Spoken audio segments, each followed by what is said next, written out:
ನಮಸ್ಕಾರ. ಆ, ಎಲ್ಲ ವಿದ್ಯಾರ್ಥಿಗಳಿಗೆ ಪರೀಕ್ಷೆಯ ನಂತರ ಯಾವ ಒಂದು ಕಾಲೇಜು ಮತ್ತೆ ಕೋರ್ಸ್ ಅನ್ನ ಆಯ್ಕೆ ಮಾಡಿದ್ರೆ ಸೂಕ್ತ ಎನ್ನುವ ಹಿನ್ನೆಲೆಯಲ್ಲಿ ಪಬ್ಲಿಕ್ ಟಿವಿ ಅವರು ಒಂದು ಉತ್ತಮವಾದಂತಹ ವೇದಿಕೆಯನ್ನ ಕಲ್ಪಿಸಿಕೊಟ್ಟಿದ್ದಾರೆ. ಈ ಒಂದು ಸಂದರ್ಭದಲ್ಲಿ ಕೌನ್ಸಿಲಿಂಗ್ ಕುರಿತಾಗಿ ಅಂದ್ರೆ PUC ನಮ್ಮ CET ಪರೀಕ್ಷೆಯ ನಂತರ ಏನು ಎನ್ನುವ ಬಗ್ಗೆ ತಮ್ಮೊಂದಿಗೆ ಮಾಹಿತಿಯನ್ನ ಹಂಚಿಕೊಳ್ಳಿಕ್ಕೆ ನನಗೆ ಸಹ ಅವಕಾಶ ಕೊಟ್ಟಿದ್ದಕ್ಕೆ ಪಬ್ಲಿಕ್ ಟಿವಿ ಎಲ್ಲ ಸಿಬ್ಬಂದಿ ವರ್ಗದವರಿಗೆ, ಆಡಳಿತ ಮಂಡಳಿಯವರಿಗೆ, ಕರ್ನಾಟಕ ಪರೀಕ್ಷಾ ಪ್ರಾಧಿಕಾರದಿಂದ ನಾನು ಅಭಿನಂದನೆಗಳನ್ನ ಸಲ್ಲಿಸ್ತೀನಿ. ಇಲ್ಲಿ ಕಡಿಮೆ ಮಕ್ಕಳಿರ್ಬೋದು, ಬಟ್ ಆದ್ರೆ ಡಿಜಿಟಲ್ ಮೀಡಿಯಾದ ಮೂಲಕ ಸಾಕಷ್ಟು ವಿದ್ಯಾರ್ಥಿಗಳಿಗೆ ಇದು ತಲುಪುವ ಹಿನ್ನೆಲೆಯಲ್ಲಿ ಕರ್ನಾಟಕ ಪರೀಕ್ಷಾ ಪ್ರಾಧಿಕಾರ ಪರೀಕ್ಷೆಯ ನಂತರ ವಿದ್ಯಾರ್ಥಿಗಳ ಒಂದು ಹಿತದೃಷ್ಟಿಯಿಂದ ಯಾವ ರೀತಿ ಕೌನ್ಸಿಲಿಂಗ್ ಅನ್ನ ನಾವು ಅಳವಡಿಸ್ಕೊಂತೀವಿ ಅನ್ನುವಂಥದ್ದನ್ನ ಸಂಕ್ಷಿಪ್ತವಾಗಿ ನಾನು ಹೇಳ್ತೀನಿ. ಜೊತೆಗೆ ಇಲ್ಲಿರುವಂತಹ ವಿದ್ಯಾರ್ಥಿಗಳಿಗೆ ಏನಾದರೂ ಡೌಟ್ ಇದ್ರೆ ತಾವು ಕೇಳ್ಬೋದು. ಅದೇ ಡೌಟ್ಗಳು ರಾಜ್ಯದ ಬೇರೆ ಬೇರೆ ವಿದ್ಯಾರ್ಥಿಗಳಿಗೆ ಇರೋದ್ರಿಂದ ಅವರಿಗೆ ಸಹ ಅನುಕೂಲ ಆಗುತ್ತೆ. ನಮ್ಗೆಲ್ಲ ಗೊತ್ತಿರುವಂತೆ ಈಗಾಗ್ಲೇನೆ 2 ದಿನ PCMB ಪರೀಕ್ಷೆಯನ್ನ ತಾವು ಬರೆದಿದ್ದೀರಾ. ಪರೀಕ್ಷೆ ತುಂಬಾ ಕಷ್ಟ ಇರಲಿಲ್ಲ ಅನ್ನುವಂಥದ್ದು ವಿದ್ಯಾರ್ಥಿ ಸಮೂಹದ ಅಭಿಪ್ರಾಯ. ನಾವು ಪರೀಕ್ಷೆ ಪಾರದರ್ಶಕವಾಗಿ ಇರಬೇಕು ಅನ್ನುವ ಹಿನ್ನೆಲೆಯಲ್ಲಿ ಈಗಾಗಲೇ ತಾವು ಪರೀಕ್ಷೆ ಬರೆದಂತಹ ಎಲ್ಲ OMR ಶೀಟ್ಗಳನ್ನ ಸಹ ಸ್ಕ್ಯಾನ್ ಮಾಡಿ ನಾವು ನಮ್ಮ ವೆಬ್ಸೈಟ್ ಅಲ್ಲಿ ಪರೀಕ್ಷಾ ಕೇಂದ್ರದ ವಾರು ನಾವು ಅಪ್ಲೋಡ್ ಮಾಡ್ತಾ ಇದ್ದೀವಿ. ತಾವು ತಮ್ಮ ಪೋಷಕರು ತಮ್ಮ ಮಗು ಯಾವ ಪರೀಕ್ಷಾ ಕೇಂದ್ರದಲ್ಲಿ ಬರೆದಿದೆ ಅನ್ನುವಂಥದ್ದು ನೋಡಿ ತಮ್ಮ ಮಗುವಿನ 4 ಸಬ್ಜೆಕ್ಟ್ OMR ಶೀಟ್ಗಳನ್ನ ಸಹ ತಾವು ನೋಡಬಹುದು. ನಾವು ಇನ್ನ 2 ದಿನದಲ್ಲಿ ಕೀ ಆನ್ಸರ್ ನ ರಿಲೀಸ್ ಮಾಡ್ತೀವಿ. ತಾವೇ ವ್ಯಾಲ್ಯೂಯೇಷನ್ ಸಹ ಮಾಡ್ಕೊಳ್ಬಹುದು, ಎಷ್ಟು ಕ್ವಶನ್ ನಿಮ್ಮ ಮಗು ಸರಿ ಮಾಡಿದೆ ಅಂತ. ಇನ್ನ ನಮ್ಮ ರಿಸಲ್ಟ್ ಯಾವಾಗ ಅಂತಂದ್ರೆ ತಮ್ಗೆಲ್ಲ ಗೊತ್ತಿರುವಂತೆ ಕರ್ನಾಟಕ ರಾಜ್ಯದಲ್ಲಿ PUCಯ 50% ಮತ್ತೆ CETಯ 50% ಫಲಿತಾಂಶವನ್ನ ಪರಿಗಣಿಸಿ CET ರ್ಯಾಂಕ್ ಅನ್ನ ನಾವು ಕೊಡುವಂಥದ್ದು. ಯಾವ್ದಾವ್ದಕ್ಕೆಲ್ಲ ಎಷ್ಟೆಷ್ಟು ಪರ್ಸೆಂಟೇಜ್ ಅಂದ್ರೆ ತಮಗೆ ಗೊತ್ತಿರುವಂತೆ ಇಂಜಿನಿಯರಿಂಗಿಗೆ ಕೋರ್ಸ್ಗಳಿಗೆ ಸಂಬಂಧಪಟ್ಟಂತೆ ಅಂದ್ರೆ ಇಂಜಿನಿಯರಿಂಗ್ ರ್ಯಾಂಕು PCM ಸಬ್ಜೆಕ್ಟಿನ PUC ಮತ್ತೆ CET 50% ತೆಗೆದುಕೊಳ್ತೀವಿ. ಫಾರ್ಮ್ ಸೈನ್ಸ್ಗೆ ಸಂಬಂಧಪಟ್ಟಂತೆ PCMBಯ 4 ಸಬ್ಜೆಕ್ಟಿನ 50-50 PU ಮತ್ತೆ ಇದ್ರದ್ದು 50% ತಗೊಂಡು ರ್ಯಾಂಕ್ ಕೊಡುವಂಥದ್ದು. ವೆಟರ್ನರಿ ಸೈನ್ಸ್ಗೆ ಸಂಬಂಧಪಟ್ಟಂತೆ ಓನ್ಲಿ PCB ಸಬ್ಜೆಕ್ಟ್ ನ PUC ಪರಿಗಣಿಸಲ್ಲ, ಓನ್ಲಿ CET ಪರಿಗಣಿಸಿ ನಾವು ರ್ಯಾಂಕ್ ಕೊಡುವಂಥದ್ದು.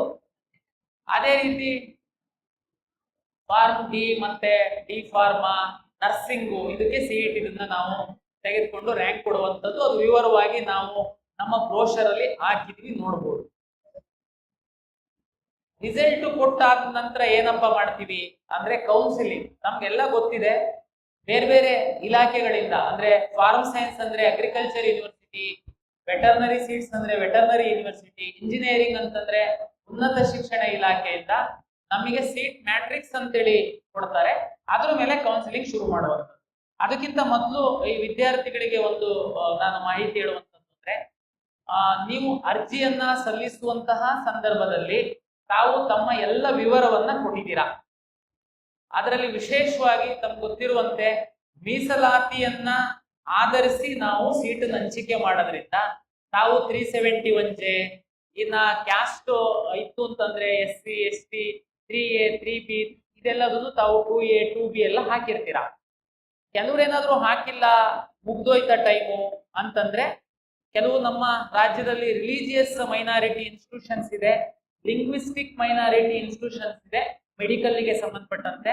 ಅಲ್ಲಿ ಆ ಒಂದು ರಿಲಿಜಿಯಸ್ ಮತ್ತೆ ಲಿಂಗ್ವಿಸ್ಟಿಕ್ ಅರ್ಹತೆ ಇರುವಂತಹ ವಿದ್ಯಾರ್ಥಿಗಳಿಗೆ ಅಲ್ಲಿ ಒಂದಷ್ಟು ರಿಯಾಯಿತಿ ಇರುತ್ತೆ, ಅಂದ್ರೆ ಸೀಟ್ಗಳ ಸಂಖ್ಯೆ ಇರುತ್ತೆ. ಅದನ್ನ ಸಹ ತಾವು ಕ್ಲೈಮ್ ಮಾಡಬೇಕಾಗುತ್ತೆ. ಅರ್ಜಿ ಹಾಕುವಂತ ಸಂದರ್ಭದಲ್ಲಿ ತಾವು ಅಷ್ಟೊಂದು ಗಂಭೀರವಾಗಿ ಪರಿಗಣಿಸದೇ ಇರ್ಬೋದು. ನನಗೆ ಈಗ್ಲೂ ವಿದ್ಯಾರ್ಥಿಗಳು ಸರ್ ಅರ್ಜಿ ಹಾಕುವಾಗ ನಂದು 2A ಇದೆ ಸರ್, ನಾನು ಹಾಕದ್ ಮರ್ತೋಗ್ಬಿಟ್ಟಿತ್ತು, ತಹಶೀಲ್ದಾರ್ ಸರ್ಟಿಫಿಕೇಟ್ ಕೊಟ್ಟಿರ್ಲಿಲ್ಲ, ನಾನು 371J ಇತ್ತು ಸರ್, ನಾನು ಸರ್ಟಿಫಿಕೇಟ್ ಹಾಕದ್ ಮರ್ತೋಗ್ಬಿಟ್ಟಿತ್ತು.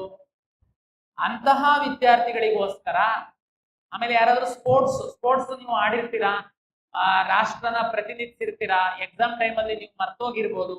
ನಿಮ್ಮಂತ ವಿದ್ಯಾರ್ಥಿಗಳಿಗೋಸ್ಕರ ಎಡಿಟ್ ಆಪ್ಷನ್ ಅನ್ನ ನಾವು ಕೊಟ್ಟಿದೀವಿ. ಇವತ್ತಿಂದ ಒಂದು ವಾರಗಳ ಕಾಲ ತಾವು ಎಡಿಟ್ ಏನಾದ್ರು ಮಾಡೋದಿತ್ತು ಅಂತಂದ್ರೆ ಮಾಡ್ಕೊಳ್ಬೋದು. ಸರ್ ಹಿಂದೆಲ್ಲ ಡಾಕ್ಯುಮೆಂಟ್ ವೆರಿಫಿಕೇಶನ್ಗೆ BO ಆಫೀಸಿಗೆಲ್ಲ ಹೋಗ್ಬೇಕಾಗಿತ್ತು, ಈಗ ಹೋಗೋದಿಲ್ವಾ? ಇಲ್ಲ, ನಾನು 100% ನಿಮ್ಮ ಸ್ಟ್ಯಾಟ್ಸ್ ಡಾಟಾದ ಆಧಾರದ ಮೇಲೆ ನಾವು ವೆರಿಫಿಕೇಶನ್ ಮಾಡಿದೀವಿ.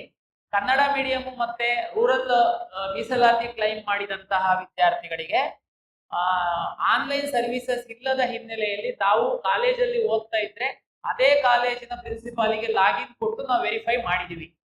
ಮತ್ತೆ ಡಾಕ್ಯುಮೆಂಟ್ ವೆರಿಫಿಕೇಶನ್ಗೆ ಯಾರಿಗೆ ಇರುತ್ತೆ, ನಾವು 4ನೇ ತಾರೀಕಿಂದ ಒಂದು ಶೆಡ್ಯೂಲ್ ಮಾಡಿದೀವಿ ಡಾಕ್ಯುಮೆಂಟ್ ವೆರಿಫಿಕೇಶನ್ ಅಂತ. ಯಾರೆಲ್ಲ ವಿಶೇಷ ಕೆಟಗರಿ ಒಳಗಡೆ ತಾವು ಕೆಲವರು ಸೀಟನ್ನ ಕೇಳಿದ್ದೀರಾ, ಉದಾಹರಣೆಗೆ NCC, sports, scouts and guides, ಇಂತಹ ಒಂದು ವಿಶೇಷ ಕೆಟಗರಿ ವಿದ್ಯಾರ್ಥಿಗಳೇನಿದ್ದೀರಾ, ಆಮೇಲೆ ಕರ್ನಾಟಕ ರಾಜ್ಯದ ಪೋಷಕರು ಬೇರೆ ರಾಜ್ಯದಲ್ಲಿ ಹೋಗಿ ಸೆಟ್ಲ್ ಆಗಿರ್ತಾರೆ ಉದ್ಯೋಗಕ್ಕೋಸ್ಕರ, ಅವ್ರ ಮಕ್ಕಳು ನಾವು ಕನ್ನಡಿಗರಂತ ಟ್ರೀಟ್ ಮಾಡ್ತೀವಿ, ಅವ್ರದ್ದು ಡಾಕ್ಯುಮೆಂಟ್ ನಾವು ವೆರಿಫಿಕೇಶನ್ ಮಾಡ್ಬೇಕಾಗತ್ತೆ. ಅಂತವರಿಗೆ ದಿನಾಂಕ 4ನೇ ತಾರೀಕಿಂದ ನಾವು ಒಂದು ಶೆಡ್ಯೂಲ್ ಮಾಡಿದೀವಿ, ಅವ್ರು ಮಾತ್ರ ಬರಬೇಕು. ಉಳಿದಂತೆ ಕರ್ನಾಟಕ ರಾಜ್ಯದಲ್ಲಿ 7 ವರ್ಷ ಓದಿದ್ದಾರೆ, SSLC ಅಥವಾ PUC ಬೋರ್ಡ್ ಎಕ್ಸಾಮ್ ಕರ್ನಾಟಕದಲ್ಲಿ ಬರೆದಿದ್ದಾರೆ, ಅವರಿಗೆ ಎಲ್ಲರಿಗೆ ನಾವು ಆನ್ಲೈನ್ ಅಲ್ಲೇ ಡಾಕ್ಯುಮೆಂಟ್ ವೆರಿಫಿಕೇಶನ್ ಮಾಡಿದೀವಿ. ಅವರು ಏನ್ ಬರುವಂತ ಅಗತ್ಯ ಇಲ್ಲ. ಈ 7 ವರ್ಷ ಓದಿದ್ದಾರೆ ಆದ್ರೆ ಯಾವ್ದಾದ್ರು ಒಂದು ಬೋರ್ಡ್ ಎಕ್ಸಾಮ್ ಬರೆದಿದ್ದಾರೆ, ಆದ್ರೆ ವಿಶೇಷ ಕೆಟಗರಿನಲ್ಲಿ scouts and guides, NCC, defence, ex military ಯಾವ್ದಾದ್ರು ರಿಸರ್ವೇಶನ್ ಕ್ಲೈಮ್ ಮಾಡಿದ್ರೆ ನೀವು ಮಾತ್ರ 4ನೇ ತಾರೀಕಿಂದ ಒಂದು ವಾರ ಟೈಮ್ ಕೊಟ್ಟಿದ್ದೀವಿ, ತಾವು ಬಂದು ನಿಮ್ಮ ದಾಖಲೆನ ಸಲ್ಲಿಸಬೇಕಾಗುತ್ತೆ. ಸ್ಪೋರ್ಟ್ಸ್ ಅಂತಂದ್ರೆ ನಾವು ಸ್ಪೋರ್ಟ್ಸ್ ಇಲಾಖೆಯವರು ಬಂದು ನಿಮಗೆ ವೆರಿಫಿಕೇಶನ್ ಮಾಡ್ತಾರೆ. ಎಕ್ಸ್ ಮಿಲಿಟರಿ ಅಥವಾ ಸರ್ವಿಸ್ ಅಲ್ಲಿ ಇರುವಂತಹ ಮಿಲಿಟರಿ ಅವರು ಅಂತಂದ್ರೆ ನಿಮ್ಮ ಪ್ರಮಾಣ ಪತ್ರಗಳನ್ನ ಸಂಬಂಧಪಟ್ಟಂತಹ ಇಲಾಖೆಯವರು ಪರಿಶೀಲನೆ ಮಾಡ್ತಾರೆ. ಇಷ್ಟು ಆದ್ರೆ ನೀವು ನಮ್ಮ ರಿಸಲ್ಟ್ ಬರೋದ್ರೊಳಗಡೆ ಇಷ್ಟು ಪ್ರಕ್ರಿಯೆನ ಈ ವರ್ಗದವರು ಮುಗಿಸ್ಕೊಂಡ್ರೆ ನೀವು ಕೌನ್ಸಿಲಿಂಗಿಗೆ ರೆಡಿ ಅಂತ. ನಾವು ರಿಸಲ್ಟ್ ಬಿಡ್ತಿದ್ದಂಗೆನೆ, ನಾವು ಸೀಟ್ ಮ್ಯಾಟ್ರಿಕ್ಸ್ ಹಾಕ್ತಿದ್ದಂಗೆನೆ ನೀವು ಕೌನ್ಸಿಲಿಂಗಿಗೆ ರೆಡಿ ಇರ್ತೀರಾ. ಕೌನ್ಸಿಲಿಂಗ್ ತಮ್ಗೆಲ್ಲ ಗೊತ್ತಿರುವಂತೆ ತಾವೀಗೇನು ಲಾಗಿನ್ ಪಾಸ್ವರ್ಡ್ ಇದೆ ಅದರಲ್ಲೇನೆ ಲಾಗಿನ್ ಪಾಸ್ವರ್ಡ್ ಆಗುವಂಥದ್ದು OTP ಬರುತ್ತೆ. ಒಂದ್ಸರಿ ನಾವು ರಿಸಲ್ಟ್ ಪಬ್ಲಿಷ್ ಮಾಡಿದ್ಮೇಲೆ, ಈಗ ಉದಾಹರಣೆಗೆ PCMB 4 ಸಬ್ಜೆಕ್ಟ್ ಅನ್ನ ವಿದ್ಯಾರ್ಥಿ ಪರೀಕ್ಷೆಯನ್ನ ಬರೆದಿದ್ದಾನೆ, ಅವನಿಗೆ PCMB ಕೆಲವ್ರು ಏನ್ ಮಾಡ್ತಾರೆ, ನಮ್ಗೆ ಬಯಾಲಜಿ ಬರ್ದಿರಲ್ಲ, PCMC PCM ಮಾತ್ರ ಬರ್ದಿರ್ತಾರೆ, ಅವರಿಗೆ ಇಂಜಿನಿಯರಿಂಗ್ ರ್ಯಾಂಕ್ ಮಾತ್ರ ಬರುತ್ತೆ. ಉದಾಹರಣೆಗೆ PCMB ಬರ್ದಿದ್ದಾರೆ ಅಂತಂದ್ರೆ ಅವನಿಗೆ ಇಂಜಿನಿಯರಿಂಗ್ ರ್ಯಾಂಕು ಕೊಡ್ತೀವಿ, ವೆಟರ್ನರಿ ರ್ಯಾಂಕು PCB ಮೇಲೆ ಕೊಡ್ತೀವಿ, ನರ್ಸಿಂಗ್ ರ್ಯಾಂಕ್ ಕೊಡ್ತೀವಿ, ಅಗ್ರಿಕಲ್ಚರ್ ರ್ಯಾಂಕ್ ಕೊಡ್ತೀವಿ, ವೆಟರ್ನರಿ ರ್ಯಾಂಕ್, ಈ ತರ. ಅಂದ್ರೆ ಒಂದು ವಿದ್ಯಾರ್ಥಿಗೆ ಅಷ್ಟು ಕೋರ್ಸ್ಗಳಲ್ಲಿ ರ್ಯಾಂಕ್ ಕೊಟ್ಟಿರ್ತೀವಿ ನಾವು. ನೆಕ್ಸ್ಟ್ ನೀವು ಕೌನ್ಸಿಲಿಂಗ್ ನಾವು ಶುರುವಾದಾಗ ವಿದ್ಯಾರ್ಥಿ ಲಾಗಿನ್ ಆದ್ರೆ, ನೀವು ಲಾಗಿನ್ ಆಗ್ತಿದ್ದಂಗೆನೆ ನೀವು ಎಷ್ಟು ರ್ಯಾಂಕ್ ಅನ್ನ ಪಡೆದಿರ್ತೀರಾ ಅಷ್ಟು ರ್ಯಾಂಕ್ಗಳು ನಿಮ್ಮ ಲಾಗಿನ್ ನಲ್ಲಿ ಡಿಸ್ಪ್ಲೇ ಆಗುತ್ತೆ. ಅಂದ್ರೆ ಅಷ್ಟಕ್ಕೂ ತಾವು ಆಪ್ಷನ್ ಎಂಟ್ರಿ ಮಾಡಬಹುದು ಅಂತ ಅದ್ರದ್ದು ಅರ್ಥ. ಓಕೆ, ಆಪ್ಷನ್ ಎಂಟ್ರಿ ನಾವು ಕೌನ್ಸಿಲಿಂಗ್ ಬಂದಾಗ ಕರ್ನಾಟಕ ರಾಜ್ಯದಲ್ಲಿ ಎಷ್ಟು ಸೀಟ್ ಸಿಗುತ್ತೆ? ತುಂಬಾ ಇಂಜಿನಿಯರಿಂಗ್ ಕಾಲೇಜಲ್ಲಿ ಈಗಾಗ್ಲೇನೆ ಫೋನ್ ಮಾಡ್ತಾ ಇದ್ದಾರೆ ನಮಗೆ ಅಡ್ಮಿಷನ್ ತಗೊಳ್ಳಿ ಅಂತೇಳಿ. ನನ್ನ ವಿನಂತಿ ಇಷ್ಟೇ, ಪಬ್ಲಿಕ್ ಟಿವಿ ಅವರು ಕಾನ್ಕ್ಲೇವ್ ಅರೇಂಜ್ ಮಾಡಿದ್ದಾರೆ, ಸಾಕಷ್ಟು ಕಾಲೇಜ್ ಅವರು ಇಲ್ಲಿ ಬಂದಿದ್ದಾರೆ, ಅವರವರ ಕಾಲೇಜ್ಗಳ ಬಗ್ಗೆ ಅವರು ನಿಮಗೆ ಮಾಹಿತಿಯನ್ನ ಕೊಡ್ತಾರೆ. ಎಲ್ಲ ಸ್ಟಡಿ ಮಾಡಿ, CET ಎಕ್ಸಾಮೇ ನಾನು ಬರ್ದಿಲ್ಲ, ನಾನು ಮ್ಯಾನೇಜ್ಮೆಂಟ್ ಸೀಟಲ್ಲಿ ಅಡ್ಮಿಷನ್ ಆಗ್ತೀನಿ, ತಾವು ಅಡ್ಮಿಷನ್ ಆಗಿ. CET ಎಕ್ಸಾಮ್ ಬರ್ದಿದ್ದೀನಿ, ನನ್ನ ಮಗುಗೆ ಒಂದು ಒಳ್ಳೆ ರ್ಯಾಂಕ್ ಬರುತ್ತೆ, ಬಟ್ ಆದ್ರೂ ನಾನು ಹೋಗಿ ಅಡ್ಮಿಷನ್ ಆಗ್ಬೇಕಾ, ಇಲ್ಲಿ ವೆಯ್ಟ್ ಮಾಡ್ಬೇಕಾ? ನಾನು ನಿಮಗೆ ಹೇಳುವಂಥದ್ದು ನೋಡಿ, ಇಂಜಿನಿಯರಿಂಗ್ ಕಾಲೇಜಲ್ಲಿ ಕಳೆದ ವರ್ಷ 84,000 ಸೀಟ್ಗಳನ್ನ ಕರ್ನಾಟಕ ಪರೀಕ್ಷಾ ಪ್ರಾಧಿಕಾರ ಹಂಚಿಕೆ ಮಾಡಿದೆ. 84,000 ಸೀಟ್ ಅಂದ್ರೆ ಕಡಿಮೆ ಏನಲ್ಲ. ಯಾವುದೇ ಕರ್ನಾಟಕದ ಪ್ರತಿಷ್ಠಿತ ಕಾಲೇಜ್ ಅಂತಂದ್ರು 40% 45% ಸೀಟುಗಳನ್ನ ರಾಜ್ಯ ಸರ್ಕಾರ ಮತ್ತು ಇಂಜಿನಿಯರಿಂಗ್ ಕಾಲೇಜುಗಳ ಒಕ್ಕೂಟದ ಒಮ್ಮತದ ಅಭಿಪ್ರಾಯದಂತೆ ಸರ್ಕಾರಕ್ಕೆ ಬಿಟ್ಕೊಡ್ತಾರೆ, ಅಂದ್ರೆ ಪ್ರಾಧಿಕಾರಕ್ಕೆ ಬಿಟ್ಕೊಡ್ತಾರೆ. ನೀವು ಯಾವ್ದು ಟಾಪ್ ಕಾಲೇಜ್ ತಗೊಂಡು ನೀವು 100 ಸೀಟ್ ಇದೆ ಅವ್ರ ಹತ್ರ ಅಂತಂದ್ರೆ 45 ಸೀಟ್ಸ್ ನಮಗೆ ಬಿಟ್ಕೊಡ್ತಾರೆ. ಅಲ್ಲಿ ಮೈನಾರಿಟಿ ಮತ್ತೆ ನಾನ್ ಮೈನಾರಿಟಿ ಕಾಲೇಜಸ್ ಬರುತ್ತೆ, 40 to 45 ನಮಗೆ ಬಿಟ್ಕೊಡ್ತಾರೆ. ನಾವು ಆ ಸೀಟ್ಗಳನ್ನ CET ಬರೆದಂತ ಮಕ್ಕಳಿಗೇನೆ ನಾವು ಅಲಾಟ್ ಮಾಡುವಂಥದ್ದು. ನೀವು ಉದಾಹರಣೆಗೆ ಯಾವ್ದಾದ್ರು ಒಂದು ಪ್ರತಿಷ್ಠಿತ ಕಾಲೇಜಲ್ಲಿ ಕಂಪ್ಯೂಟರ್ ಸೈನ್ಸ್ ಹೋಗಿ ಕೇಳಿದ್ರೆ 60 ಲಕ್ಷ 70 ಲಕ್ಷ ಹೇಳ್ತಿರ್ಬೋದು. ಆದ್ರೆ ಅದೇ ಕಾಲೇಜಲ್ಲಿ ಮೆರಿಟೋರಿಯಸ್ ಸ್ಟೂಡೆಂಟ್ಗೆ ಸರ್ಕಾರ ನಿಗದಿಪಡಿಸುವಂತಹ ಶುಲ್ಕಕ್ಕೆ ನಾವು ಸೀಟ್ ಅಲಾಟ್ ಮಾಡ್ತೀವಿ. ಹಾಗಾಗಿ ನಾನು ಹೇಳುವಂಥದ್ದು ಏನು ಅಂದ್ರೆ, ನಿಮಗೆ ಸಿಇಟಿನೇ ಬರ್ದಿಲ್ಲ, ನಿಮ್ಮ ಹತ್ರ ತುಂಬಾ ಹಣ ಇದೆ, ಹೋಗಿ ಅಡ್ಮಿಷನ್ ಆಗಿ. ಸಿಇಟಿ ಬರ್ದಿದ್ದೀರಾ, ಮಗು ಮೇಲೆ ನಿಮಗೆ ನಂಬಿಕೆ ಇದೆ, ದಯಮಾಡಿ ನೀವು ವೆಯ್ಟ್ ಮಾಡಿ. ನೀವು ಸರ್ ಅದು ಸಿಗುತ್ತೋ ಹೇಗೆ, ನಮಗೆ ಹೆಂಗ್ ಗೊತ್ತಾಗ್ಬೇಕು, ಸ್ವಲ್ಪ ಡೌಟ್ ಇದೆ. ನಾನು 100% ನಿಮಗೆ ಸೀಟ್ ಸಿಕ್ಕುತ್ತೆ ಅಂತ ನಾನು ಹೇಳಲ್ಲ, ಬಟ್ ಆದ್ರೆ ನಿಮ್ಮ ಮಗುವಿನ ರ್ಯಾಂಕ್ ಆಧರಿಸಿ ಕಳೆದ ವರ್ಷ 3 ಸುತ್ತುಗಳಲ್ಲಿ ಯಾವುದೋ ಒಂದು ಎಕ್ಸ್ ಕಾಲೇಜಲ್ಲಿ ಎಷ್ಟು ರ್ಯಾಂಕಿಗೆ ನಿಂತಿತ್ತು ಕಂಪ್ಯೂಟರ್ ಸೈನ್ಸ್. ಉದಾಹರಣೆಗೆ ನೀವು 3B ಇದ್ದೀರಾ, 3B ಮಗುಗೆ ಅಥವಾ 3B ಮಗಳಿದ್ದಾಳೆ, ಅವಳಿಗೆ ಯಾವುದೋ ಒಂದು ಟಾಪ್ ಕಾಲೇಜಲ್ಲಿ ಎಷ್ಟಕ್ಕೆ ಕಟ್ ಆಫ್ ಆಗಿತ್ತು, first round, second round, third round, ತಾವು ನಮ್ಮ ವೆಬ್ಸೈಟ್ ಅಲ್ಲಿ ನೋಡಬಹುದು. ನೀವು ಗಡಿಬಿಡಿ ಮಾಡಬೇಡಿ, ಸ್ವಲ್ಪ ಸಮಾಧಾನ. ನಮ್ಮಲ್ಲಿ ವೆಬ್ಸೈಟ್ ಓಪನ್ ಮಾಡಿದ್ರೆ ತಮ್ಮೊಂದು ಚಾಟ್ ಬಾರ್ಡ್ ಸಹ ಇದೆ, ತಾವಲ್ಲಿ ಪ್ರಶ್ನೆ ಕೇಳಿದ್ರೆ ಸಹ ಅದು ಆನ್ಸರ್ ಮಾಡುತ್ತೆ. ಯಾವ ಕಾಲೇಜು, ಯಾವ ರೌಂಡ್ ಅಲ್ಲಿ, ಏನ್ ಬೇಕಾದ್ರೂ ಪ್ರಶ್ನೆ ಕೇಳಿ, ನಿಮಗೊಂದು ಐಡಿಯಾ ಬರುತ್ತೆ. ಅದ್ರ ಮೇಲೆ ತಾವು ತೀರ್ಮಾನ ಮಾಡಬಹುದು. ಕಾಲೇಜ್ ಬಗ್ಗೆ ಹೇಗೆ ತಿಳ್ಕೊಳ್ಳೋದು? ಓಕೆ, ಇಂಥ ಕಡೆ ವಿಸಿಟ್ ಮಾಡಿದ್ದೀರಾ, ಜೊತೆ ಕಾಲೇಜ್ ವೆಬ್ಸೈಟ್ ನೋಡಿ, ಜೊತೆಗೆ ಕರ್ನಾಟಕ ಪರೀಕ್ಷಾ ಪ್ರಾಧಿಕಾರದ ವೆಬ್ಸೈಟ್ ಅಲ್ಲಿ ಸಹ ನೀವು ಕಾಲೇಜ್ಗಳ ಮಾಹಿತಿ ಇದೆ, ನೋಡ್ಬೋದು. ಇದು ಇಂಜಿನಿಯರಿಂಗ್ ಕಾಲೇಜಿಗೆ ಸಂಬಂಧಪಟ್ಟಂತೆ ಹೇಳಿದೆ. ಇಂಜಿನಿಯರಿಂಗ್ ಕಾಲೇಜಲ್ಲಿ 17 ಸರ್ಕಾರಿ ಇಂಜಿನಿಯರಿಂಗ್ ಕಾಲೇಜುಗಳು ಸಹ ಇದೆ. ಆ ಕಾಲೇಜುಗಳ 100% ಸೀಟುಗಳು ಕೆಇಎ ಮೂಲಕ ಅಲಾಟ್ ಆಗುತ್ತೆ. ತುಂಬಾ ಮೆಡಿಕಲ್ ಆಸ್ಪಿರೆಂಟ್ಸ್ ಇದ್ದೀರಾ, 3ನೇ ತಾರೀಕು ನೀಟ್ ಪರೀಕ್ಷೆ ಇದೆ. 2022ಕ್ಕಿಂತ ಪೂರ್ವದಲ್ಲಿ ಮೆಡಿಕಲ್ನ ಮ್ಯಾನೇಜ್ಮೆಂಟ್ ಸೀಟ್ಗಳು ಮೆಡಿಕಲ್ ಕಾಲೇಜ್ ಅವರೇನೆ ಅಡ್ಮಿಷನ್ ಮಾಡ್ತಾ ಇದ್ರು. ನಮ್ಮಲ್ಲೇನಾದ್ರೂ ಸರ್ಕಾರಕ್ಕೆ ಬಿಟ್ಕೊಟ್ಟಂತ ಸೀಟ್ ಅಡ್ಮಿಷನ್ ಆಗಿ ನಮ್ಮ ಎಲ್ಲಾ ಕೌನ್ಸಿಲಿಂಗ್ ಮುಗಿದ ಮೇಲೆ ಯಾರಾದ್ರೂ ಬಿಟ್ಟು ಹೋದ್ರೆ ಅವರೇನೆ ಅಡ್ಮಿಷನ್ ಮಾಡ್ತಾ ಇದ್ರು. ಆದ್ರೆ ಸುಪ್ರೀಂ ಕೋರ್ಟ್ ಮತ್ತು ಕೇಂದ್ರ ಸರ್ಕಾರದ ರಾಜ್ಯ ಸರ್ಕಾರದ ಆದೇಶಗಳ ಹಿನ್ನೆಲೆಯಲ್ಲಿ 100% ಮೆಡಿಕಲ್ ಕಾಲೇಜಿನ ಸೀಟುಗಳು ಕರ್ನಾಟಕ ಪರೀಕ್ಷಾ ಪ್ರಾಧಿಕಾರದ ಮೂಲಕವೇ ಪ್ರವೇಶ ಆಗುವಂತದ್ದು. ದಯಮಾಡಿ, ನಿಮಗೆ ಸಾಕಷ್ಟು ಮಧ್ಯವರ್ತಿಗಳು ವಿದ್ಯಾರ್ಥಿಗಳಿಗೆ, ಪೋಷಕರಿಗೆ ದಿಕ್ಕು ತಪ್ಪಿಸ್ತಾ ಇದ್ದಾರೆ, ಎಚ್ಚರಿಕೆ ವಹಿಸಿ. ಕಳೆದ ವರ್ಷ FIR ಆಗಿದೆ, ಹಿಂದಿನ ವರ್ಷ FIR ಆಗಿದೆ, ತುಂಬಾ ಪೋಷಕರು ಮೋಸ ಹೋಗಿದ್ದಾರೆ.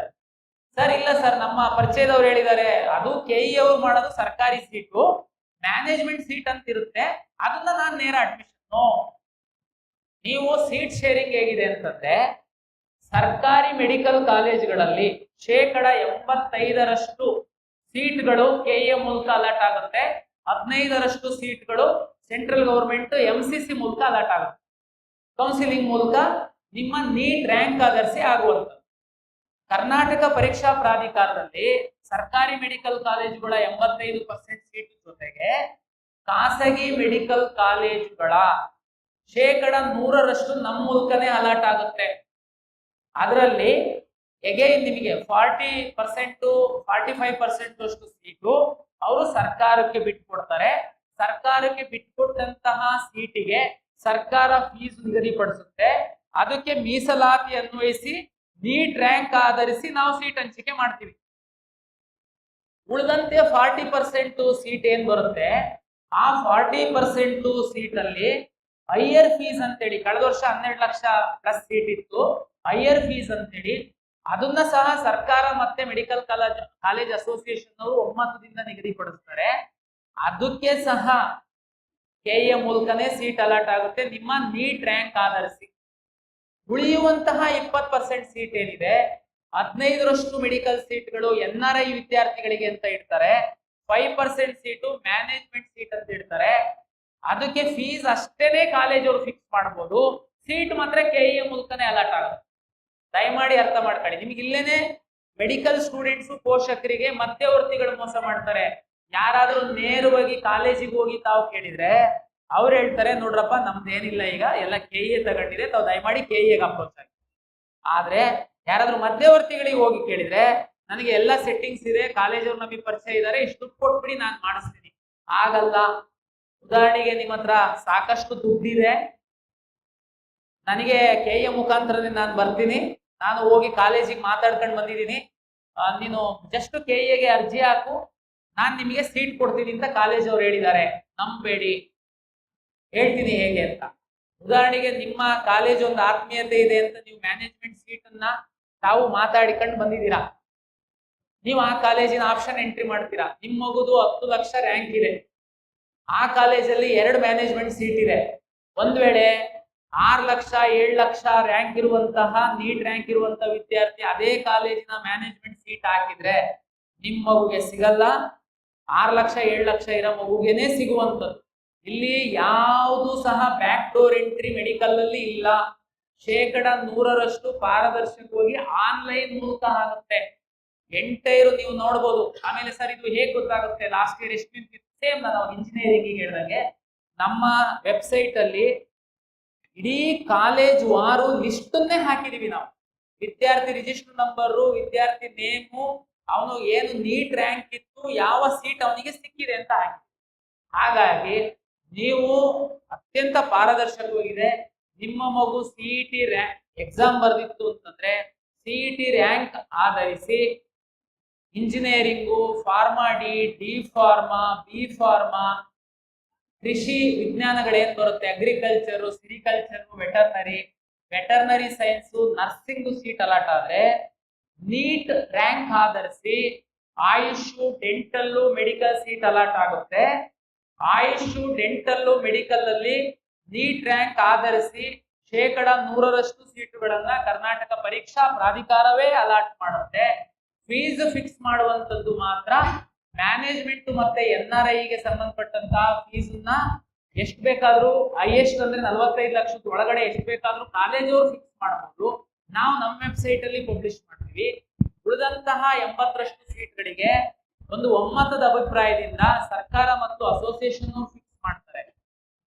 ದುಡ್ಡನ್ನ ಸಹ ನಾವು ಅಲಾಟ್ ಮಾಡುವಂತಹ ಸೀಟ್ಗಳಿಗೆ ಶುಲ್ಕವನ್ನ ನಾವೇ ಕಟ್ಟಿಸ್ಕೊಂತೀವಿ, ಕೆಇಯವರೇ ಕಟ್ಟಿಸ್ಕೊಂತೀವಿ. ನಂತರ ನಾವು ಕಾಲೇಜಿಗೆ ಟ್ರಾನ್ಸ್ಫರ್ ಮಾಡ್ತೀವಿ. ಸರ್ MCC ನಲ್ಲೂ ಮೆಡಿಕಲ್ ಕೌನ್ಸಿಲಿಂಗ್ ಆಗ್ತಿರುತ್ತೆ, KE ನಲ್ಲೂ ಆಗ್ತಿರುತ್ತೆ. ನಾವು ಅಲ್ಲಿ ಹೋಗ್ಬೇಕಾ ಇಲ್ಲಿ ಹೋಗ್ಬೇಕಾ, ಇಲ್ಲಿ ದುಡ್ಡು ಕಟ್ಟಿದ್ರೆ ನೀವು ವಾಪಸ್ ಕೊಡ್ತೀರಾ? ದಯಮಾಡಿ ಎಲ್ಲಾ ವಿದ್ಯಾರ್ಥಿಗಳು ಮೆಡಿಕಲ್ ಆಸ್ಪಿರೆಂಟ್ಸ್ ಏನಿದ್ದೀರಾ ಅಲ್ಲೂ ಭಾಗವಹಿಸಿ, ಇಲ್ಲೂ ಭಾಗವಹಿಸಿ.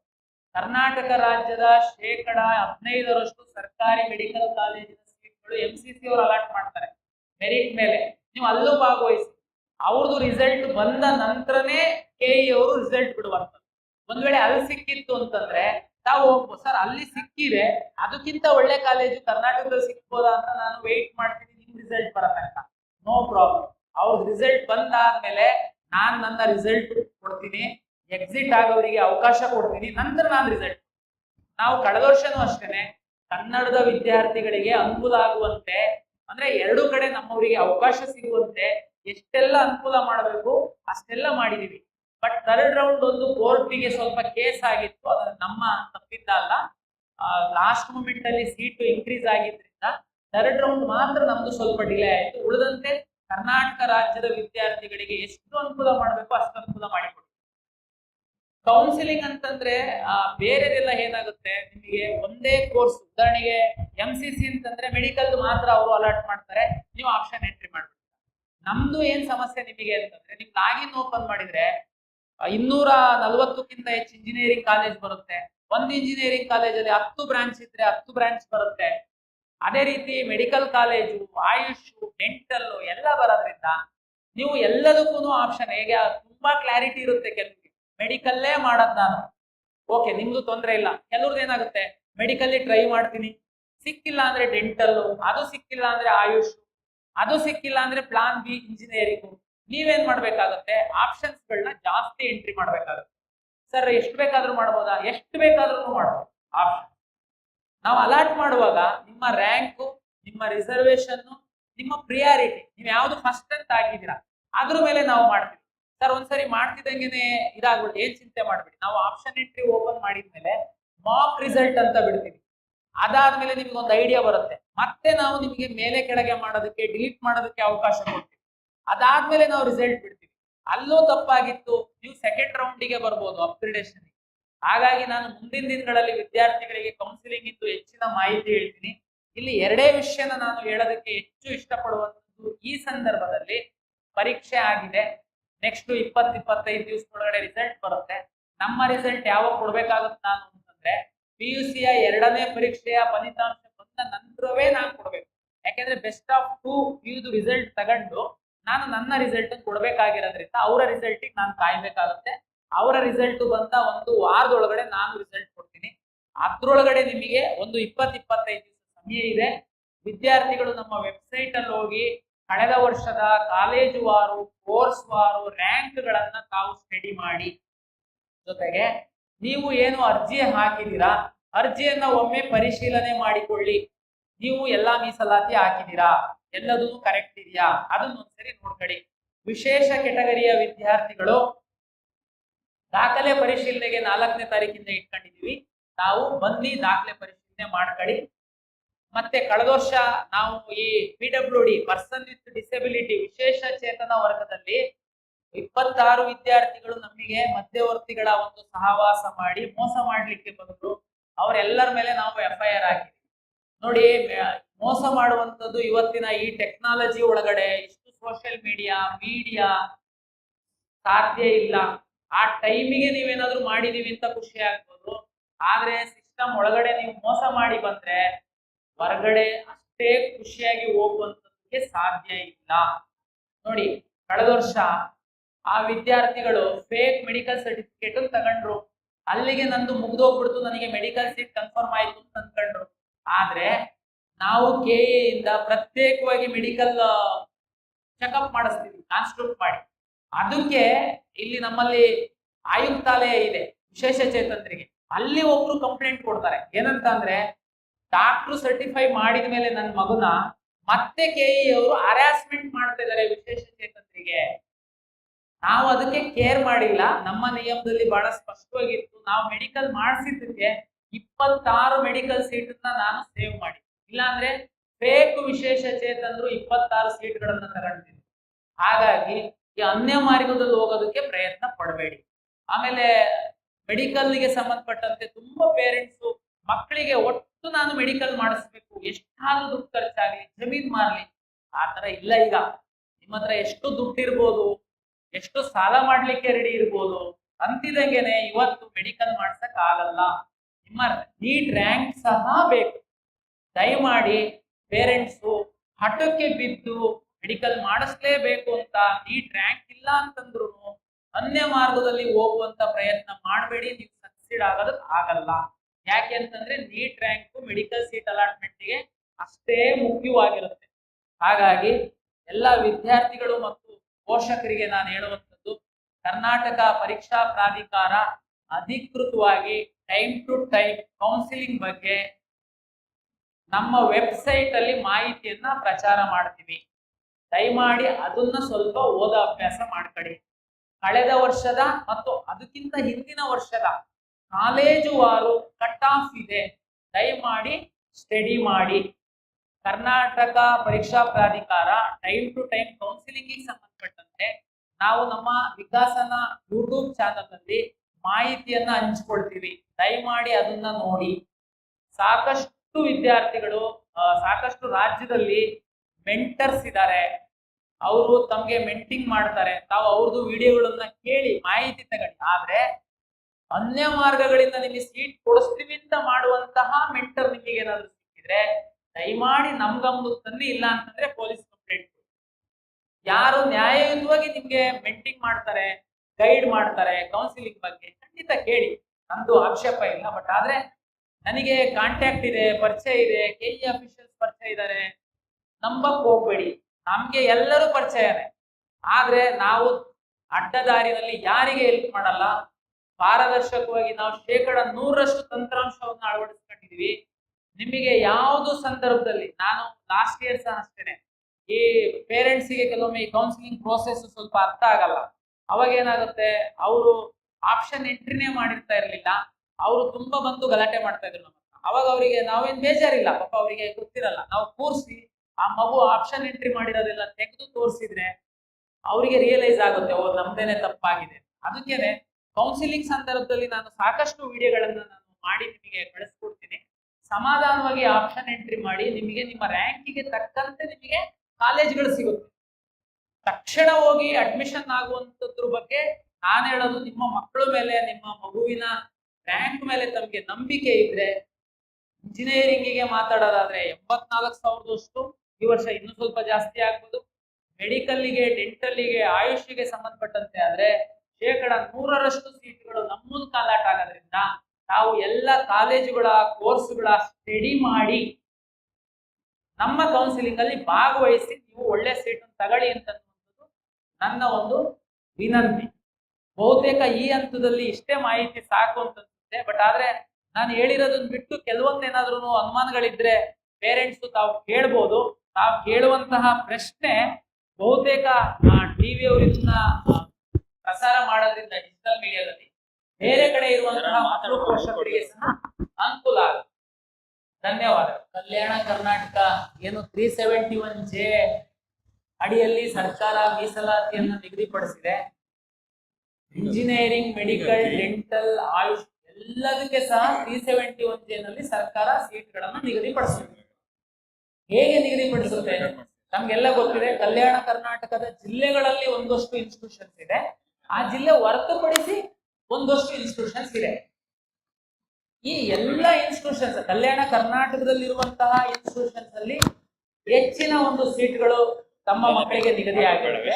ಕಲ್ಯಾಣ ಕರ್ನಾಟಕ ಹೊರತುಪಡಿಸಿ ಕಾಲೇಜುಗಳಲ್ಲಿ ಸೀಮಿತವಾದಂತಹ ಪರ್ಸೆಂಟ್ ಸೀಟ್ಗಳು ನಿಗದಿಯಾಗಿದೆ. ಆಯಾ ವರ್ಷ ಯಾವ್ಯಾವ ಬ್ರಾಂಚ್ ಅಲ್ಲಿ ಎಷ್ಟೆಷ್ಟು ಸೀಟ್ ಇರುತ್ತೆ ಅನ್ನೋದ್ರ ಮೇಲೆ ಇಂಜಿನಿಯರಿಂಗ್ ಆದ್ರೆ ಹೈಯರ್ ಎಜುಕೇಶನ್, ಮೆಡಿಕಲ್ ಆದ್ರೆ ಮೆಡಿಕಲ್ ಡಿಪಾರ್ಟ್ಮೆಂಟ್, ಆಯುಷಿಗೆ ಸಂಬಂಧಪಟ್ಟಂತೆ ಆಯುಷ್ ಇಲಾಖೆಯವರು ಸೀಟನ್ನ ನಿಗದಿಪಡಿಸ್ತಾರೆ. ನಾವು ಒಂದ್ಸರಿ ಸೀಟ್ ಮ್ಯಾಟ್ರಿಕ್ಸ್ ಅಂತ ಪಬ್ಲಿಷ್ ಮಾಡ್ತೀವಿ. ಉದಾಹರಣೆ ಕಾಲೇಜ್ ವಾರು, ಬ್ರಾಂಚ್ ವಾರು, ಮೆಡಿಕಲ್ ಕಾಲೇಜ್ ಆದ್ರೆ ಮೆಡಿಕಲ್ ಕಾಲೇಜ್ ವಾರು ಎಷ್ಟು ಸೀಟ್ಗಳಿದೆ, ಅದರಲ್ಲಿ ಸರ್ಕಾರಿ ಕೋಟಾದ್ದು ಸೀಟ್ ಏನು 40% ಸೀಟ್ ಇರುತ್ತೆ. ಆ 40% ಸೀಟ್, ಉದಾಹರಣೆಗೆ ಬೆಂಗಳೂರಲ್ಲಿ ಒಂದು ಮೆಡಿಕಲ್ ಕಾಲೇಜ್ ಇದೆ ಅಂತಂದ್ರೆ ಅಲ್ಲಿ 2A, 2B, 3A, 3B, Kannada medium, rural ಇದೆಲ್ಲ ಕೊಡೋದ್ರ ಜೊತೆಗೆ 371J ಇರುವಂತಹ ವಿದ್ಯಾರ್ಥಿಗಳಿಗೆ ಅವರಲ್ಲಿ ಯಾರು ಹಾರಿಜಾಂಟಲ್ ಮತ್ತೆ ವರ್ಟಿಕಲ್ ಸೀಟ್ ನಿಗದಿ ಆಗುತ್ತೆ. ಅದು ಕಾಲೇಜ್ ವಾರು, ಬ್ರಾಂಚ್ ವಾರು ವೇರಿಯೇಷನ್ ಆಗುತ್ತೆ. ತಾವು ಅದನ್ನ ಸೀಟ್ ಮ್ಯಾಟ್ರಿಕ್ಸ್ ಬಿಟ್ಟಾಗ ನೋಡಬಹುದು. ಜೊತೆಗೆ ಕಳೆದ ವರ್ಷದ್ದು ಸೀಟ್ ಮ್ಯಾಟ್ರಿಕ್ಸ್ ನಮ್ಮ ವೆಬ್ಸೈಟ್ ಅಲ್ಲಿ ಇದೆ. ತಾವು ಬೇಕಿದ್ರೆ for example Bengaluru medical college ನಾವು ನೋಡೋದಾದ್ರೆ ತಾವು ನಮ್ಮ ವೆಬ್ಸೈಟ್ ಅಲ್ಲಿ ಹೋಗಿ ತಾವು ನೋಡಬಹುದು. ಬೆಂಗಳೂರು ಮೆಡಿಕಲ್ ಕಾಲೇಜ್ ಅಲ್ಲಿ 371Jಗೆ ಎಷ್ಟು ಸೀಟ್ ಇದೆ. ಇವತ್ತು ಖಾಸಗಿ ಮೆಡಿಕಲ್ ಕಾಲೇಜಲ್ಲಿ ಸಹ ಕಲ್ಯಾಣ ಕರ್ನಾಟಕದ ಮೆಡಿಕಲ್ ಕಾಲೇಜು, ಕಲ್ಯಾಣ ಕರ್ನಾಟಕೇತರ ಮೆಡಿಕಲ್ ಕಾಲೇಜಲ್ಲಿ ಸಹ 371Jಗೆ ಒಂದಷ್ಟು ಸೀಟುಗಳನ್ನು ನಿಗದಿಪಡಿಸಿರ್ತಾರೆ. ನೀವು ಆಪ್ಷನ್ ಎಂಟ್ರಿ ಮಾಡುವಾಗ ನಿಮ್ಮ ಮಗು 371J ಸರ್ಟಿಫಿಕೇಟ್ ಹಾಕಿದ್ದಾರೆ ಅಂತಂದ್ರೆ ನಿಮಗೆ ಗೊತ್ತಾಗುತ್ತೆ. ನಿಮ್ಮ ಅಪ್ಲಿಕೇಶನ್ ಅಲ್ಲಿ 371J RD ನಂಬರ್ ಹಾಕಿರ್ತೀರಾ, ನೀವು 371J ನ ಸೆಲೆಕ್ಟ್ ಮಾಡ್ತೀರಾ. ಅದ್ರ ಜೊತೆಗೆ ಬೇರೆ ಜನರಲ್ ಸೀಟ್ಗಳನ್ನ ಸಹ ತಾವು ಸೆಲೆಕ್ಟ್ ಮಾಡಿರ್ತೀರಾ. ಅಲಾಟ್ ಮಾಡುವಂತಹ ಸಂದರ್ಭದಲ್ಲಿ ರ್ಯಾಂಕ್ ಮೇಲೆ, ಉದಾಹರಣೆಗೆ ಇಬ್ರು ಮಕ್ಕಳು, ನಿಮ್ಮ ಮಗು ಮತ್ತೆ ಇನ್ನೊಂದು ಮಗು ಬೆಂಗಳೂರಲ್ಲಿ ಒಂದು ಟಾಪ್ ಮೆಡಿಕಲ್ ಕಾಲೇಜಲ್ಲಿ ಆಪ್ ಮಾಡಿರ್ತೀರಾ. ನೀವಿಬ್ರಿಗೂ 371J ಇದೆ ಅಂತಂದಾಗ ಒಂದೇ ಸೀಟ್ ಇದೆ ಅಂತಂದ್ರೆ ರ್ಯಾಂಕ್ ಅಲ್ಲಿ ನಿಮ್ಮ ಮಗು ಜಾಸ್ತಿ ಇದ್ರೆ ನಿಮಗೆ ಆ ಸೀಟ್ ಸಿಗುತ್ತೆ, ಬೇರೆ ಮಗು ಜಾಸ್ತಿ ಇದ್ರೆ ಅವರಿಗೆ ಸೀಟ್ ಸಿಗುತ್ತೆ. ಎಷ್ಟು ಆಪ್ಷನ್ ಬೇಕಾದ್ರೂ ನೀವು ಹಾಕ್ಬೋದು. 371J ಗಿಂತನೂ ನಿಮ್ದು ರ್ಯಾಂಕ್ ಚೆನ್ನಾಗಿದ್ರೆ ನಿಮಗೆ ಜನರಲ್ ಮೆರಿಟ್ ಅಲ್ಲಿ ಸಹ ಸೀಟು ಸಿಗುತ್ತೆ. 371Jಗೆ ನೀವು ಸರ್ಟಿಫಿಕೇಟ್ ಹಾಕ್ತಿದ್ದೀರಾ ಅಂತ ನಿಮ್ಮನ್ನ ಅದಕ್ಕೆ ರಿಸ್ಟ್ರಿಕ್ಟ್ ಮಾಡಲ್ಲ. ಜನರಲ್ ಮೇಲೆ ಸಹ ನಿಮ್ಮನ್ನು ಪುಷ್ ಮಾಡ್ಬಿಡುತ್ತೆ ಸಿಸ್ಟಮ್. ಇಲ್ಲ ನೀವು 371J ಒಳಗೆ ಫಿಟ್ ಆಗ್ತಾ ಇದ್ದೀರಾ ಅಂತಂದ್ರೆ ಅಲ್ಲಿಗಾಗುತ್ತೆ. ಹಾಗಾಗಿ 371J ಇದ್ದಂತ ಮಕ್ಕಳಿಗೆ ಸ್ವಲ್ಪ ಅವಕಾಶ ಜಾಸ್ತಿ ಇದೆ. ಯಾಕೆಂದ್ರೆ ಆ ಭಾಗದಲ್ಲಿ ಸ್ವಲ್ಪ ಇದೆ ಅನ್ನೋ ಕಾರಣಕ್ಕೆ ಸರ್ಕಾರ ಮಾಡಿರುವಂತಹ ಕಾನೂನು ಅದು ಅನುಕೂಲ ಆಗುತ್ತೆ. ಸೇಮ್ ಬೇರೆ ಎಲ್ಲ ರಿಸರ್ವೇಶನ್ ತರ ಮಕ್ಕಳು ರ್ಯಾಂಕ್ ಜಾಸ್ತಿ ಇದ್ರೆ ಹೇಗೆ ನಾವು ಜನರಲ್ಲಿಗೆ ಪುಷ್ ಮಾಡ್ತೀವಿ, 371J ಸಹ ಅದೇ ರೀತಿ ನಾವು ಮೇಲ್ಗಡೆಗೆ ಪುಷ್ ಮಾಡ್ತೀವಿ. ಸರ್ ನಮಸ್ತೆ, ನನ್ನ ಹೆಸರು ಜೋಶಿ ಅಂತ. ಈಗ NCC ಕೋಟಾ ಅಪ್ಲೈ ಮಾಡಬೇಕಾದ್ರೆ ನೀವು NCC ಕೋಟಾಗೆ ರಿಸರ್ವೇಶನ್ ಅಲಾಟ್ ಮಾಡಿದ್ದೀರಾ. ಸೊ ಅದಕ್ಕೆ ಯಾರು ಡಿಸೈಡ್ ಮಾಡ್ತಾರೆ ಈ ಬ್ರಾಂಚು ಈ ಕಾಲೇಜಲ್ಲಿ ಅವೈಲೇಬಲ್ ಇದೆ ಈ ಕೋಟಾಗೆ ಅಂತ? ಪ್ರಾಧಿಕಾರ ಮಾಡತ್ತಾ ಅಥವಾ ಇನ್ಸ್ಟಿಟ್ಯೂಷನ್ಸ್ ಮಾಡತ್ತಾ? ಹೋದ ವರ್ಷದ್ದು ಆರ್ಕೈವಲ್ ಎಲ್ಲ ನೋಡಿದ್ರೆ ಮೆಜಾರಿಟಿ ಗೌರ್ಮೆಂಟ್ ಇಂಜಿನಿಯರಿಂಗ್ ಕಾಲೇಜ್ಗಳಲ್ಲಿ ರಿಸರ್ವೇಶನ್ಸ್ ಕೊಟ್ಟಿದ್ರಿ, ಒಂದೊಂದು ಸೀಟು ಆ ಥರ ಬೇರೆ ಬೇರೆ college, Mandya engineering college, Hassan engineering ಕಾಲೇಜಲ್ಲೆಲ್ಲ ಕೊಟ್ಟಿದ್ವಿ. ಆದರೆ ಬೇರೆ ಇನ್ಸ್ಟಿಟ್ಯೂಟ್ಸ್ ಲೈಕ್ RV, PES ಈ ಥರ ಇನ್ಸ್ಟಿಟ್ಯೂಟ್ಸಲ್ಲಿ ಆಪ್ಷನ್ಸ್ ಜಾಸ್ತಿ ಓಪನ್ ಇರಲಿಲ್ಲ. ಸೊ ಆ ಕೋಟಾನ ಎಕ್ಸರ್ಸೈಸ್ ಮಾಡಬೇಕು ಅಂದರೆ ಈ ಡಿಸಿಷನ್ ಯಾರು ಮಾಡ್ತಾರೆ? ಆ ಪ್ರಾಧಿಕಾರ ಮಾಡತ್ತಾ ಅಥವಾ ಇನ್ಸ್ಟಿಟ್ಯೂಷನ್ಸ್ ಮಾಡತ್ತಾ? ಈಗ ಜೋಶಿ ಅವರು ಕೇಳಿದ್ದು ಪ್ರಶ್ನೆ ವಿಶೇಷ ಕ್ಯಾಟಗರಿಯಲ್ಲಿ NCC ಅವರು ಉದಾಹರಣೆಗೆ ಹೇಳಿದ್ರು. NCC ಜೊತೆಗೆ ನಮ್ಗೆ ಗೊತ್ತಿದೆ ಎಕ್ಸ್ ಮಿಲಿಟರಿ ಅವರು, ಸರ್ವಿಸ್ ಅಲ್ಲಿ ಇರುವಂತಹ ಮಿಲಿಟರಿ ಅವರು, ಸ್ಕೌಟ್ಸ್ ಅಂಡ್ ಗೈಡ್ಸ್, ಇವರಿಗೆಲ್ಲರಿಗೂ ವಿಶೇಷ ಕ್ಯಾಟಗರಿ ಅಂತೇಳಿ ಒಂದಷ್ಟು ಸೀಟ್ಗಳನ್ನ ರಿಸರ್ವ್ ಮಾಡಿರುತ್ತೆ. ಅದನ್ನ ಇಂಜಿನಿಯರಿಂಗ್ ಬಗ್ಗೆ ಮಾತಾಡೋದಾದ್ರೆ ಉನ್ನತ ಶಿಕ್ಷಣ ಇಲಾಖೆಯವರು ಎಷ್ಟು NCCಗೆ ಸೀಟ್ಗಳು ಕೊಡಬೇಕು ಅಂತಿದೆ ಆ ಸೀಟ್ಗಳನ್ನ ಸಾಫ್ಟ್ವೇರ್ ಮೂಲಕ ರ್ಯಾಂಡಮೈಸ್ ಆಗಿ ಅಲಾಟ್ ಮಾಡ್ತಾರೆ. ಅವರಿಗೊಂದು ಅನುಮಾನ, ಲಾಸ್ಟ್ ಇಯರ್ ಸ್ವಲ್ಪ ಟಾಪ್ ಕಾಲೇಜಲ್ಲಿ ಕಡಿಮೆ ಇತ್ತು, ಗೌರ್ಮೆಂಟ್ ಕಾಲೇಜಿನಲ್ಲೇನೆ ಜಾಸ್ತಿ ಇತ್ತು ಅನ್ನುವಂಥದ್ದು. ಅದಕ್ಕಿಂತ ಹಿಂದಿನ ವರ್ಷದ್ದು ಸ್ವಲ್ಪ ಮ್ಯಾಟರ್ ಆಗುತ್ತೆ, ಅದ್ರ ಆಧಾರದ ಮೇಲೆ ಮಾಡುವಂಥದ್ದು. ಹೋದ ವರ್ಷ ಜಾಸ್ತಿ ಗೌರ್ಮೆಂಟ್ ಕಾಲೇಜಲ್ಲಿ ರಿಪೀಟ್ ಆಗಿದೆ ಅಂದ್ರೆ ಖಂಡಿತ ಈ ವರ್ಷ ಅದು ಆ ಕಾಲೇಜ್ಗಳು ತಪ್ಪಿ ಬೇರೆ ಪ್ರೈವೇಟ್ ಕಾಲೇಜಲ್ಲಿ ಸಹ ಬರುತ್ತೆ. ಮತ್ತೆ ಪ್ರೈವೇಟ್ ಎನಿ ಟಾಪ್ ಕಾಲೇಜ್ ನಮಗೆ ಕೊಟ್ಟಿರುವಂತಹ 45% ಸೀಟ್ಗಳು ಏನಿರುತ್ತೆ ಅದಕ್ಕೆ ಖಂಡಿತ ನಮ್ಗೆ ಫ್ರೀಡಮ್ ಇರುತ್ತೆ ಉನ್ನತ ಶಿಕ್ಷಣ ಇಲಾಖೆಗೆ.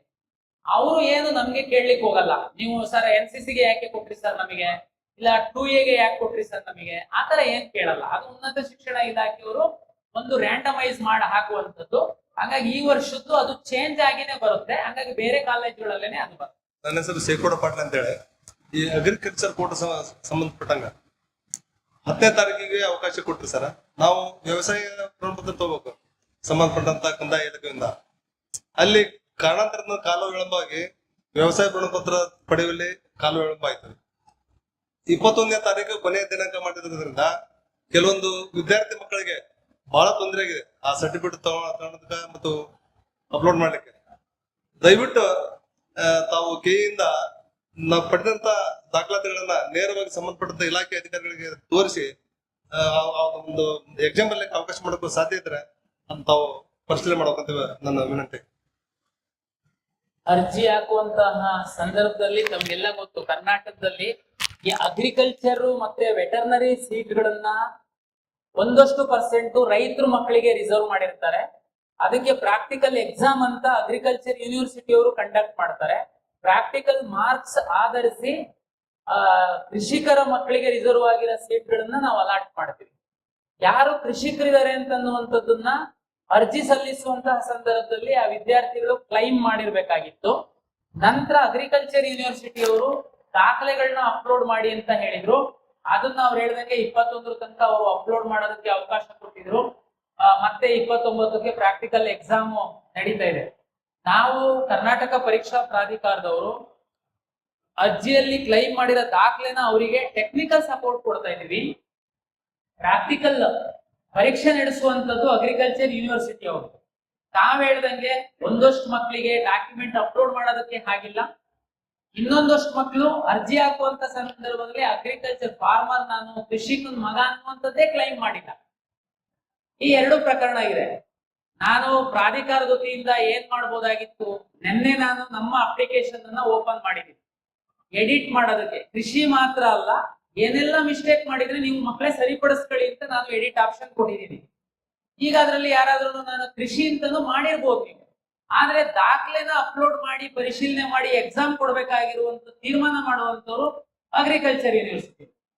ನಿಮ್ಮ ಪರವಾಗಿ ನಾನು ಅವರಿಗೆ ಸಹ ವಿನಂತಿ ಮಾಡ್ಕೊಂಡಿದ್ದೀನಿ.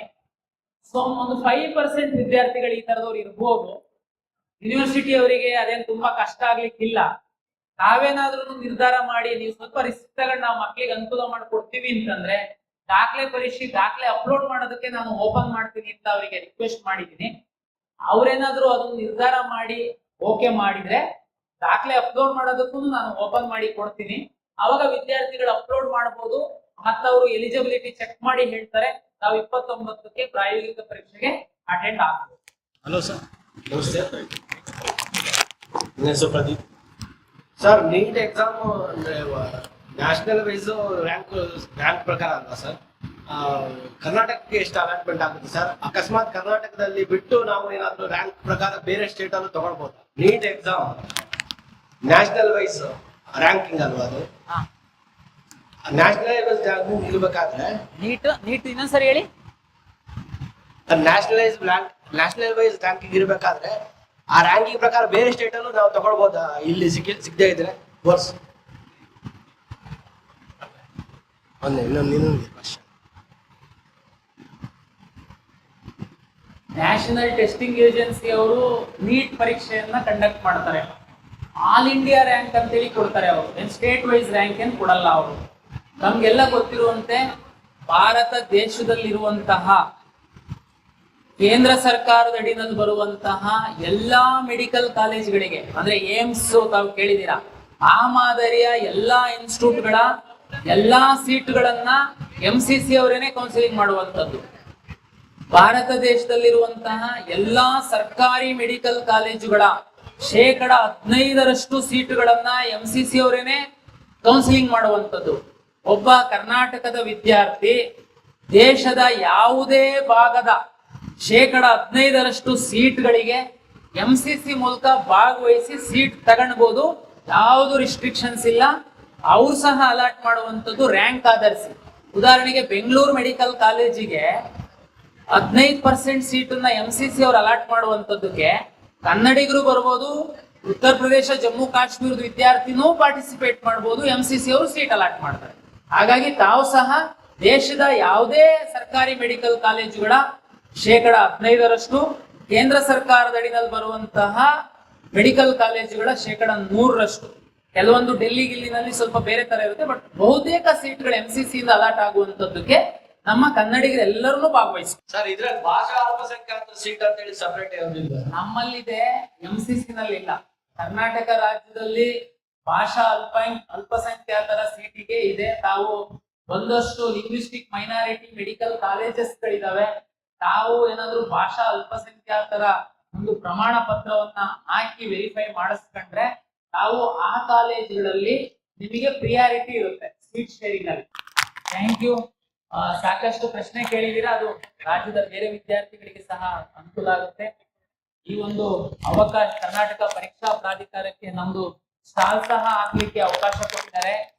ತಾವು ಅಲ್ಲಿ ಸಹ ಒಂದಷ್ಟು ಡೌಟ್ಸ್ ಇದ್ರೆ ತಾವು ಕ್ಲಾರಿಫೈ ಮಾಡ್ಕೊಳ್ಬಹುದು. ಹಾಗೂ ವಿದ್ಯಾರ್ಥಿಗಳೊಂದಿಗೆ ಮಾತಾಡ್ಲಿಕ್ಕೆ ನನಗೆ ಸಹ ಅವಕಾಶ ಕೊಟ್ಟಿದ್ದಕ್ಕೆ ಪಬ್ಲಿಕ್ ಟಿವಿಯ ಎಲ್ಲ ಒಂದು ಆಡಳಿತ ಮಂಡಳಿಗೆ, ಸಿಬ್ಬಂದಿ ವರ್ಗದವರಿಗೆ ಪ್ರಾಧಿಕಾರದ ವತಿಯಿಂದ ಅಭಿನಂದನೆಗಳನ್ನ ಸಲ್ಲಿಸಿ ಅವಕಾಶಕ್ಕಾಗಿ ಧನ್ಯವಾದಗಳು.